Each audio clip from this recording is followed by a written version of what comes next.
이분은 베이비붐 세대라고 할 수가 있어요. 그때는 막 한창 전쟁 이후에 아이들이 많이 태어났기 때문에 인구 비중으로 통계청 통계에 의하면은 이 50년대생 이분들이 28.9%니까 거의 뭐 30% 가까이 인구가 지금 현재 인구가 전체 인구 속에 많습니다. 그 다음에 이제 우리 장도영 전사님은 70년대생이죠. 70년대생은 X세대라고 하죠. 그래서 이 X세대로 우리 장도영 전사님이 이제 대표로 나왔어요. 그 다음에 우리 전영준 전사님은 90년대생이죠. 예. 그래서 이분은 밀레니얼 세대라고도 하고 또 혹은 Z세대라고도 할 수가 있어요. 1980년에서 94년까지를 밀레니얼 세대라고 하니까 아마 그 안에 Z세대까지 포함해서 들어갈 줄 알아요. 그러면 저기 장로님 이제 또래의 베이비붐 세대의 장점이 뭐냐면 이분들은 아날로그 중심입니다. 그러니까 한번 장로님께 마이크를 한번 줘보세요. 드려보십시오. 장로님께서는 노트 필기를 만약에 할 때에 이렇게 회사에서나 어떤 중요한 일을 할 때에 노트 필기는 실제로 어디에다가 합니까? 지금 필기는 저는 컴퓨터에 하고. 네. 그러면 이렇게 대화하거나 이럴 때는 어떡하죠? 컴퓨터가 없을 때는? 그러면 그 핸드폰에다가 그 노트 기능을 쓰나요? 핸드폰은 노트 기능 좀 메모만 하고요. 대화는 카톡 대화, 라인, 뭐 문자 이런 거 많이 하고 그러니까 있습니다. 면대면으로 대화할 때 그 요지 같은 거를 적을 때는 어디다가 쓰나요? 그거는 제 노트에다 씁니다. 노트에다가? 네. 공책 같은 노트 수첩에. 네, 그렇죠? 네. 만약에 장로님께 한번 또 여쭤볼게요. 그 핸드폰에 문제가 있다. 그러면은 이렇게 컴퓨터로 찾아서 문제를 뭔지 확인하고 그 컴퓨터에서 원격으로 수리하고 보정하나요? 아니면은 대리점에 가나요? AS 센터에 가나요? AS 센터에 갑니다. 가죠. 이제 이분들이 말하자면 아날로그 세대를 살고 계신다라고 할 수가 있어요. 그러면 우리 장도영 준사님은 자 그러면 만약에 아까 똑같은 질문인데 이렇게 면대면 대화를 하다가 필요한 거 있으면 어디다 필기를 하나요? 보통 상황에 따라 조금 다르긴 한데 저 같은 경우에는 휴대용 전화기에 항상 이렇게 휴대하고 있기 때문에 전화기에다가 메모를 하는 편입니다. 자 그러면은 이분들은 말하자면은 그 웹 세대라고 할 수가 있어요. 그래서 인터넷들을 많이 이용하게 되는데 하루에 통계적으로 텔레비전을 보는 시간이 많을까요? 아니면 전사님 또래 뭐 비슷한 분들 이야기해도 돼요. 우리 전사님은 그나마 더 이렇게 디지털 쪽으로 많이 유목민 같이 이렇게 떠난 그리고 79년생이 사실은 X세대의 제일 끝자락이기 때문에 X세대하고 소위 말하는 Y세대 그 사이에 있는 그런 나이시기 때문에 그렇게 이해를 하고요. 자, 만약에 그 텔레비전을 시청을 많이 하나요? 아니면 유튜브를 많이 보나요? 아무래도 텔레비전보다는요 유튜브를 많이 활용합니다. 그렇겠죠. 예. 이런 분들은 이제 아날로그에서 디지털로 이제 이주해가고 말하자면 여기저기 이동하는 분이라고 할 수가 있고 스마트폰에 아주 익숙한 분이라고 할 수가 있어요. 자, 그러면 우리 이제 전영준 전사님께로 마이크를 넘겨봅시다. 만약에 전사님 또래에 있는 분들은 노트 필기를 어디다 하나요? 공책을 써봤어요? 제 공책 같은 경우에는 중학교, 고등학교 때까지 쓴 것 같고요. 그 이후에는 보통 이제 핸드폰이나 아니면 태블릿 PC 그렇겠죠. 사용해서 필기합니다. 주로 이렇게 또래 분들이 많이 쓰는 그런 기기는 어떤 게 있을까요?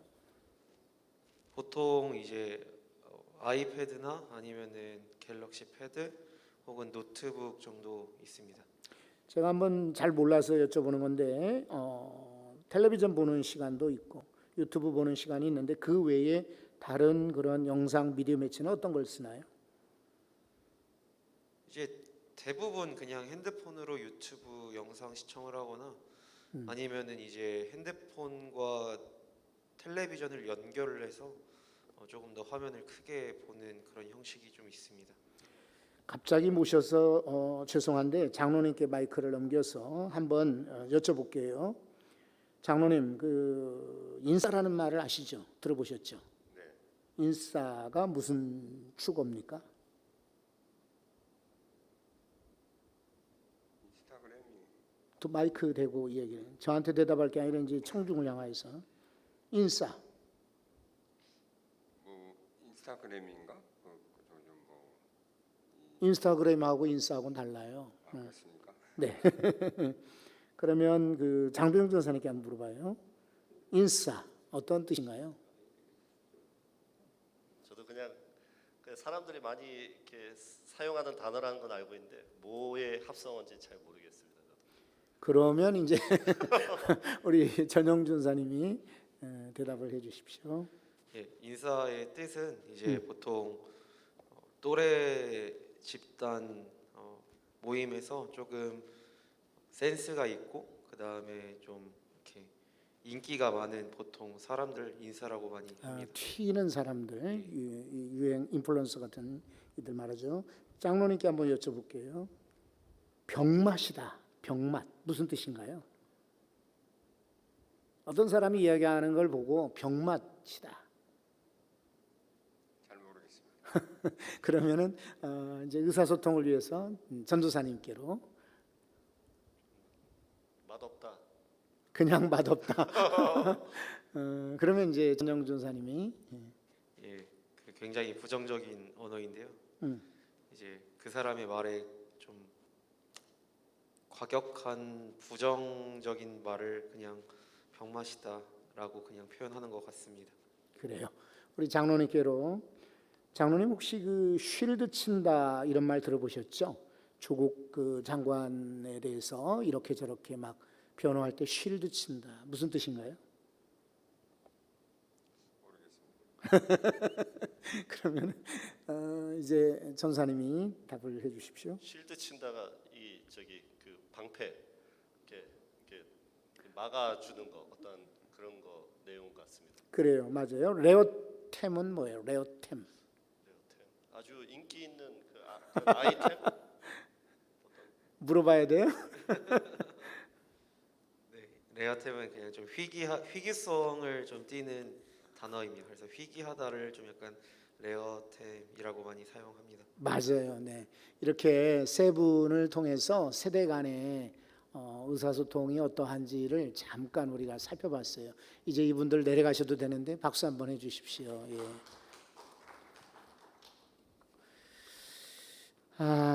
여러분 그 제가 준비한 그 PPT 화면이 있으니까 한국의 세대 구분을 한번 살펴보도록 하겠습니다. 이제 나오신 세 분 때문에 여러분이 어디에 해당되는지 금방 아마 여러분들이 이해하실 거예요. 의사소통을 위해서는 세대 차이를 인정을 해야 됩니다. 그래서 베이비붐 세대는 아까 잠깐 설명드렸습니다만 1950년대에서 64년생까지를 말하고요. 인구 비중이 28.9%. 이분들이 아날로그. 그나마 우리 이제 장로님 같은 경우는 여전히 직장 생활을 하시고 또 오랫동안 관리자로 계셨기 때문에 컴퓨터 같은 것에 익숙하시지요. 그러나 그 이상 연세 드신 분들이나 직업이 그런 직업군에 해당되지 않는 분들은 전자매체가 불편합니다. 대면이 더 익숙해요.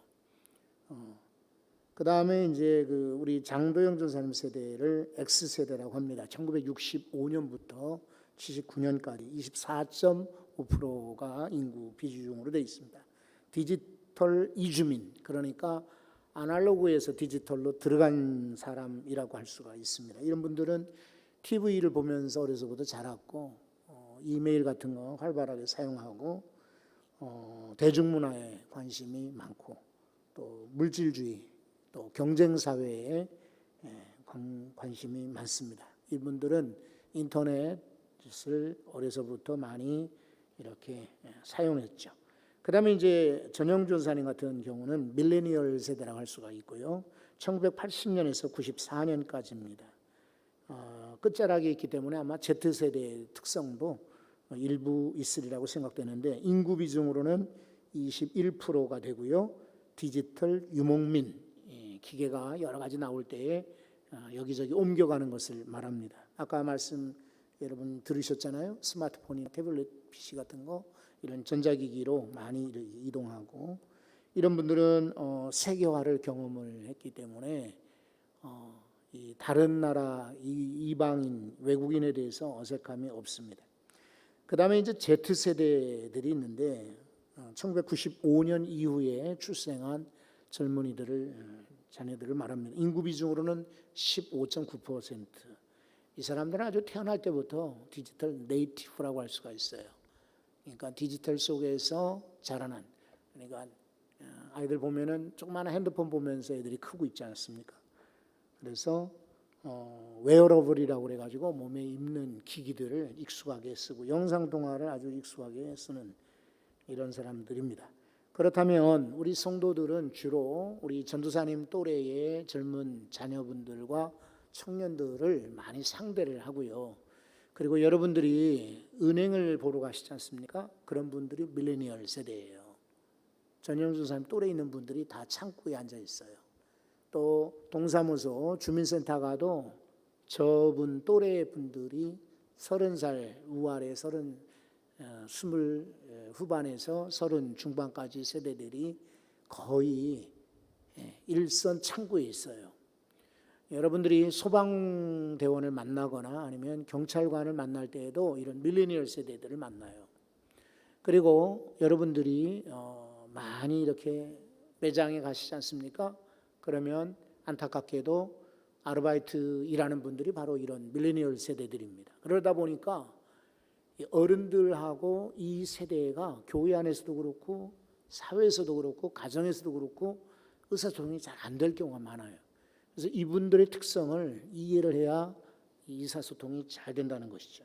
그래서 이분들은 주로 SNS를 많이 쓰고 콘텐츠를 소비만이 아니라 생산을 해내고 크리에이터 되는 것을, 그러니까 뭔가를 만들고 창조하는 걸 좋아하고 유튜브 같은 것을 굉장히 익숙하게 사용합니다. 이 사람들의 특성은 세 가지라고 요약할 수가 있습니다. 하나는 줄이거나 아주 줄입니다. 줄임말 아까 들으셨잖아요. 이런 줄인다든지 막 희한하게 줄입니다. 긴 문장을 좋아하지 않으니까. 두 번째는 재미있거나입니다.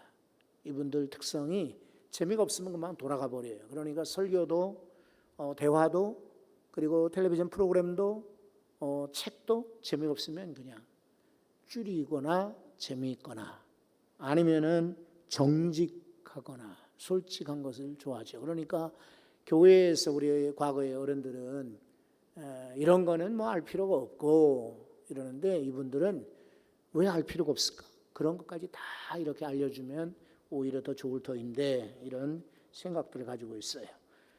그 다음에 이제 밀레니얼 세대들이 주요 키워드로 이제 쓰는 말 중에 또 꼰대라는 말이 있어요. 꼰대.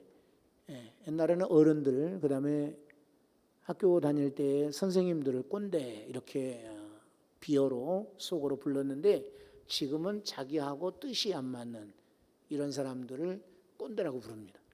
그러니까 나이가 많다고 꼰대가 아니라 젊은 사람 가운데도 혹은 나보다 어린데도 불구하고 이렇게 꼰대라고 부르는 경우가 있습니다. 일자리에 관심이 많습니다.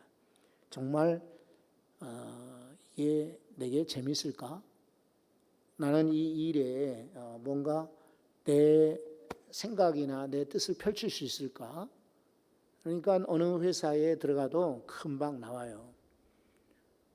대기업에 들어갔는데도 1년 만에 그만 뛰쳐나와서 공무원으로 들어간 사람들이 있어요.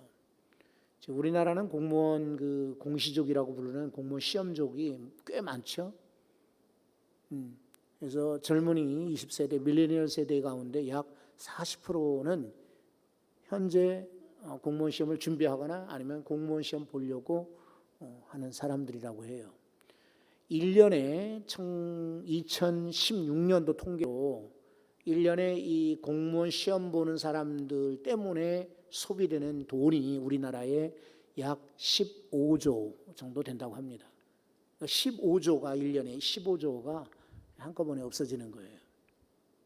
그거는 우리나라의 재난기금을 전 국민에게 나눠줄 수 있는 그 돈만큼이 없어지는 것입니다.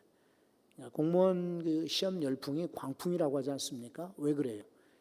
회사에 가면은 야근 막 밥 먹듯이 하고, 그리고 아까 여쭤보지 않았지만은 휴가를 간다고 할지라도 저 50년대생이신 장로님 같은 경우는 그 휴가를 다 쓰질 않죠.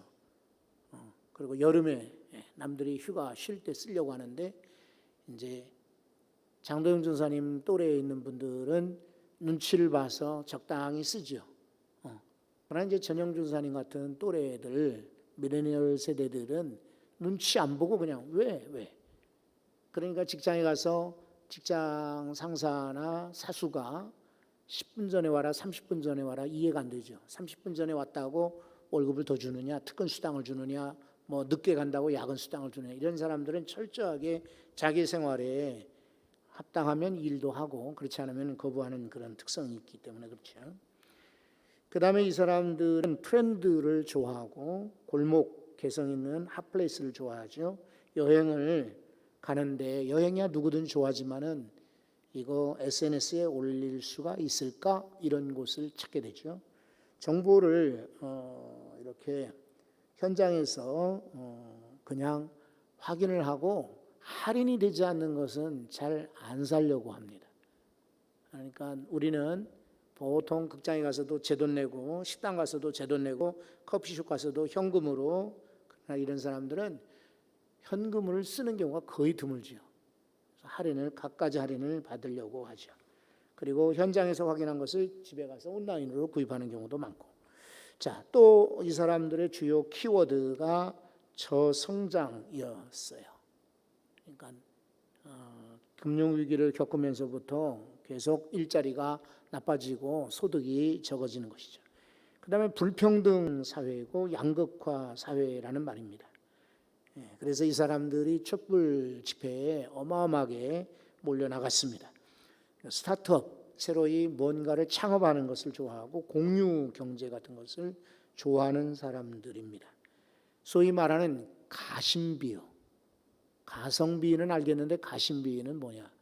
가성비는 돈에 비해서 성능이 좋다 이런 말이고, 가심비는 돈이 좀 들어도 마음에 좋으면 그냥 얻는 이런 세대란 말이죠. 공유 경제는 옛날에는 우리는 다 내 것을 만들어야 양이 찼는데 이분들은 그게 아니라 빌려도 상관이 없다, 나눠도 된다 이런 것이죠.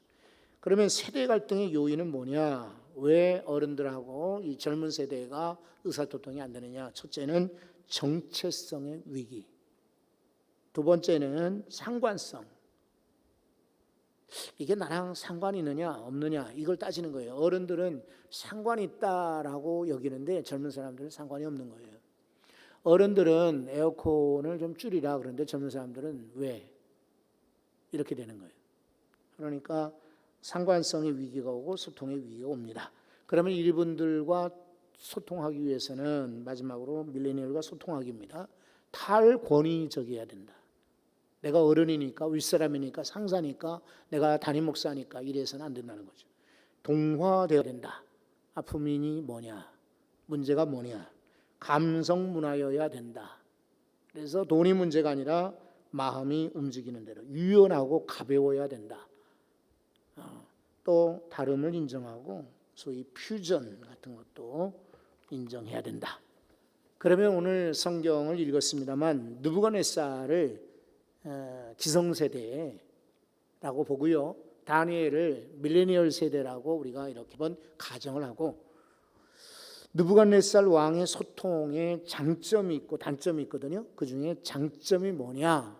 1장을 보시면 한번 3절을 보십시오. 3절을 보면 왕이 환관장 아스브나스에게 말하여 이스라엘 자손 중에서 왕족과 귀족 몇 사람 그랬고요. 4절도 곧 흠이 없고 용모가 아름다우며 모든 지혜를 통찰하며 지식에 통달하며 학문에 익숙하여 왕궁에 설 만한 소년을 데려오게 하였고, 이게 뭡니까? 말하자면 식민지의 자원을 활용하는 것입니다. 자원을 이렇게 모르는 사람이 있고 알고도 안 쓰는 사람이 있고 적극적으로 활용하는 사람이 있어요. 누가 좋은지야 뭐 말할 필요가 없잖아요. 그런데 우리는 알면서도 놓치는 경우가 몰라서 놓치는 경우도 많이 있는데 느부갓네살은 이런 장점이 있어요. 두 번째 장점은 구체적입니다. 5절 말씀 보면 왕이 지정하여 골랐어요. 그들에게 왕이 먹는 음식, 마시는 포도주를 날마다 쓸 걸 주어서 3년 동안을 기르고 후에 데리고 와라. 구체적으로 지시하는 장점이 있어요. 이거는 네 마음대로 해라가 아니라 이 부분은 중요하다라고 여기는 것이죠. 그 다음에 또 장점은 1장 10절을 한번 보십시오. 환관장이 다니엘이 이르되 내가 내 주 왕을 어떻게 한다고 그랬습니까? 두려워하노라. 이 말은 통솔력이 있는 거예요. 왕이 허수아비가 아니에요. 이 느부갓네살은 굉장히 큰 넓은 제국의 왕이기 때문에 그만한 통솔력이 있었다라고 할 수가 있고요. 19절을 봅니다. 19절. 자, 이제 환관장 앞으로 3년 후에 이 소년들을 기른 다음에 데려왔잖아요. 19절 보시면 왕이 그들과 말하여 보매, 소통이 다른 사람을 중개로 넣어서 이어지는 소통은 아무래도 거기에 불순물이 섞일 수가 있어요. 그러니까 왕은 직접 지금 말하고 있습니다. 그 다음에 무리 중에 다니엘과 하나니아와 미사엘과 아사랴 같은 자가 없으므로 그들을 왕 앞에 서게 하고 뽑았어요. 보상을 합니다. 어떤 보상인가요? 자, 20절에 보면은 왕이 그들에게 모든 일을 묻는 중에 그 지혜와 총명이 온 나라 박수와 술객보다 10배나 나은 줄을 아니라. 왕이 알았어요. 이 사람들이 다른 술객들, 다른 점쟁이들, 왕의 측사들보다 지혜가 월등 뛰어나다는 것을 알고 자기 앞에 서도록 그렇게 보상을 해 주었습니다. 그러면 단점은 뭐냐? 이제 우리 장년 성도들이 이런 우를 범할 수가 있기 때문에 한번 귀담아 들으셔야 됩니다. 5절, 2장 5절입니다. 왕이 갈대아인들에게 대답하여 이르되 내가 명령을 내렸나니 너희가 만일 꿈과 그 해석을 내게 알게 하지 아니하면 너희 몸을 쪼갤 것이며 너희의 집을 거름더미로 만들 것이요. 그랬습니다. 그러니까 무지막지하죠. 내게 알게 하라. 만약에 알게 하지 않으면 너희 집을 불태워버리고 너희 몸을 쪼갠다는 말은 죽이겠다. 아주 무지막지한 그런 독재적인 그런 의사소통 갖고 있습니다. 그 다음에 2장 8절 말씀을 보십시오. 왕이 대답하여 이르되 내가 분명히 아노라 너희가 나의 명령이 내렸음을 보았으므로 시간을 지연하려 함이로다. 그랬습니다. 이 말이 뭐입니까? 이제 왕이 꿈 얘기도 안 해주고 해석을 해보라 그러니까 사람들이 깜짝 놀라가지고 저에게 시간을 주십시오, 말씀을 해주십시오. 그런데 왕이 매우 지금 성격이 급하다는 거예요. 조급함이 있어요. 자기 확증이 있는 것이죠. 너희가 명령이 내렸기 때문에 지연하려고 하는가 보다 하는 확증이 있어요. 그 다음에 12절을 보십시오. 12절 왕이 이로 말미암아 진노하고 통분하여 바벨론의 모든 지혜자들을 다 죽이라 명령하니라. 그 중에 똑똑한 사람도 있고 그죠? 쓸만한 사람도 있을 터인데 다 죽이라. 통분하였다. 막 진노하였다. 이것은 분노 조절이 안 된다. 어른들 가운데는 이런 사람들이 왕왕 보입니다. 그러면 이 다니엘이 바로 의사소통의 모델인 거예요. 그러니까 여러분들 혹시 나이가 많으신 분이라도 다니엘을 우리가 닮고 다니엘처럼 의사소통하면 매우 유익할 겁니다. 다니엘은 자 보세요. 1장 8절을 다시 들어가 보면은 환관장에게 구하니라고 하고 있어요. 누가 감히 15세 정도, 14, 15세 정도 되는 어린 소년이 환관장, 이거는 왕의 내시 비서실장격입니다. 이 사람한테 이렇게 이야기할 수 있겠습니까? 포로 소년인데 그만큼 이 사람이 용감하고 대담하다는 것을 알 수가 있어요. 17절 말씀을 보시면 1장 17절 하나님이 이 네 소년에게 학문을 주시고 모든 서적을 깨닫게 하시고 지혜를 주셨으니 다니엘은 또 모든 환상과 꿈을 깨달아 알더라. 누가 꿈을 해석하도록 깨달아 알도록 누가 그런 은사를 주셨을까요? 하나님이 주셨죠. 그러니까 이것은 하나님과의 의사소통이 있었다는 것을 알 수가 있어요. 그 다음에 1장 그렇죠. 1장 20절을 보십시오. 왕이 그들에게 모든 일을 묻는 중에 물어보니까 그 지혜와 총명이 온 나라 박수와 술객보다 10배나 나온 줄 아니라. 왕이 물으면은 대부분의 어린 소년들은요 막 깜짝 놀라서 겁이 나고 두렵고 떨면서 답을 잘 못할 거예요. 그런데 다니엘은 환관장하고도 소통이 되고, 그렇죠? 하나님과도 소통이 되고, 그리고 왕 앞에서도 전혀 막힘없이 소통이 되는 것을 알 수가 있어요. 종종 우리가 이렇게 직장 생활이거나 이런저런 나이가 어린 사람들, 부하 직원들하고 대화하다 보면 그러잖아요. 왜 나한테 얘기를 안 했어요? 라고 하면은 괜히 이런 말씀을 드리면 화가 날까 봐요 라면서 감췄다가 나중에 일이 더 커지는 경우가 있어요. 소통 부재죠. 그 다음에 다니엘 소통은 2장에도 이어집니다. 2장 14절을 한번 보십시오. 그때의 왕의 근위대장 아리옥이 바벨론 지혜자들을 죽이려 나가매. 그 다음 구절 한번 읽어보실래요? 다니엘이 명철하고 슬기로운 말로 그랬습니다. 아주 침착합니다. 뭐가 급할 게 뭐 있어요, 그죠? 이 왕의 그 명령받은 아리옥은 막 급하게 지나가지만 그러나 이 다니엘은 명철하고 슬기롭게 15절도 보십시오. 근위대장 아리옥에 물어 이르되 왕의 명령이 어찌 그리 급하냐? 그러면서 아주 침착하게 문제를 파악하고 있습니다. 2장 18절입니다. 하늘에 계신 하나님이 이 은밀한 일에 대하여 불쌍히 여기사 다니엘과 친구들이 바벨론의 다른 지혜자들과 함께 죽임을 당하게 하지 않을 것을 그들로 하여금 구하게 아니라. 여러분, 친구들에게 가서 이야기하고 하나님께 이런 은혜를 달라고 요청하고 있습니다. 주변의 자원을 활용하는 것이죠. 아까 느부갓네살 왕은 그게 못됐어요, 그죠? 근데 이 다니엘은 이 자원을 하나님이 주신다. 그리고 너희들 친구들도 기도해달라.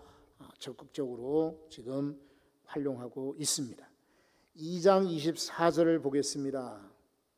자, 이에 다니엘은 왕이 바벨론 지혜자들을 죽이라 명령한 아리옥에게 가서 그에게 이르되 이같이 이르되 바벨론 지혜자들을 죽이지 말고 나를 왕의 앞으로 인도하라. 그리하면 내가 그 해석을 왕께 알려드리리라 라고 했습니다. 자신감입니다. 그죠? 내가 왕 앞에만 데려다 주면은 그 해석을 보일 거다. 어떤 자신감일까요? 원래 천성적인 자신감이 아니라 이것은 하나님이 그런 지혜를 주셨기 때문에 이런 자신감을 갖고 의사소통을 안 하는 사람들 보면은 자신감이 없어요. 그래 의사소통을 잘하는 사람 보면 대부분 아주 자신감이 이렇게 활발한 사람들입니다. 그 다음에 겸손하기도 합니다. 다니엘 2장 30절을 보십시오. 왕에게 하는 말이 내게 이 은밀한 일을 나타내심은 내 지혜가 모든 사람보다 낫기 때문이 아니라 오직 그 해석을 왕에게 알려서 왕이 마음으로 생각하던 것을 왕에게 알려주려 하심이니이다 라고 말합니다. 내가 머리가 좋아서 그런 거 아니에요. 남보다 뛰어난 거 아니에요. 이런 겸손한 리더십이, 겸손한 그런 성품이 소통을 이루고 있습니다. 그러면 여러분, 이 느부갓네살도 봤고 다니엘도 봤어요. 그러면 우리 교회에서는 어떻게 의사소통을 해야 될 것인가? 첫째는요, 만리장성을 쌓을 것이 아니라 사이버로 소통하자. 저 사람들은 난 이해가 안 돼. 요즘 그냥 젊은 사람들은 도대체 무슨 생각인지를 모르겠어. 아이고, 내 때는 안 그래. 나의 때는 안 그랬는데. 이렇게 하면은 이제 벽이 생겨요. 그것도 큰 벽이 생겨요. 우리 부모님들도 자녀들과 대화하면서 벽들을 많이 실감하시게 될 겁니다. 이제는 10년 터울로 세대 차이가 아니라 1년, 2년만 지나가도 세대 차이를 느끼게 됩니다. 그럴수록 장성을 쌓을 것이 아니라 무너뜨리고 그리고 소통이 되어야 되죠. 두 번째는요, 사적 사역에서 공적 사역으로 바꾸는 것입니다. 무슨 말인고 하면은요, 내가 좋아서나 내가 관심 있어서가 아니라 내 것이서가 아니라 공적으로 나누는 것입니다. 교회 개척한 분들이 참 수고하고 헌신하고 애썼습니다. 그죠? 이분들은 젊은 시절에 자신의 모든 재산이며 땀방울, 심지어는 핏방울까지. 제가 아는 어떤 목사님 한 분은 실제로 피를 팔아서까지도 헌금한 분도 봤습니다. 옛날에는 피를 팔고 막 사고 그랬어요. 그렇게 헌신을 했는데 문제는 이제 교회가 성장하거나 나이가 많아질 때에 그것을 사적인 것으로 인식을 많이 해서 내가 내 아들한테 주는데 뭐가 문제야? 응?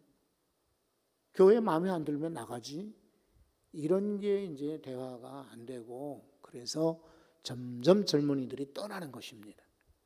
지금 국민들이 어떤 마음을 갖고 있고 주변 사람들이 어떤 마음을 갖고 있는가를 알아야 되는데 무작정 선교. 거기 선교사들이 다들 지금 막 힘들어하는데도 이게 드러내놓고 선교를 하게 되면은 문제가 크잖아요. 이런 식으로 우리가 어떤 사적인 이해나 사적인 관심 이런 것들은 가급적 줄이고 공적인 사역으로 다 같이 동참할 수 있고 다 같이 보람을 느끼고 다 같이 참여를 느낄 수 있는 사역으로 발전시켜야 돼요. 세 번째는 물화된 가치에서 탈물화로라는 뜻입니다.